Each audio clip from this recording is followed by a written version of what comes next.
barn. We are an environmental education centre in rural mid-Suffolk. We've been here for the last 10 years and we have been renovating this beautiful building, involving local community, traditional building skills courses, and of course working with the local businessmen who have supported us with materials and expertise. So we like this traditional approach because it gives us plenty of opportunities to work collectively and build community as well as the skills. So here is the mid-rail of the Suffolk Long House that we have got planning permission to reinstate. And between the studs here and here you can see a bit of lath and plaster, and between them as an infill would have been wattle and daub.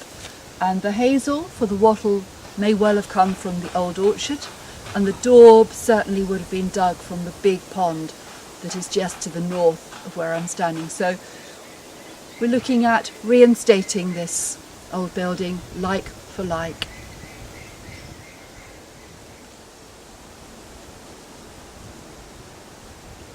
So these oversized timbers have survived because of their size.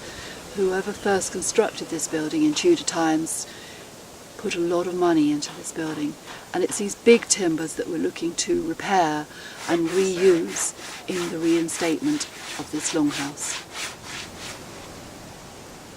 So we like to source our trees from as close as possible as we can. So this large jowl post here 4 months ago was a tree that had blown over in a local wood. We worked with some local millers, they milled the jowl post, and here it is, becoming one of the major components of the longhouse.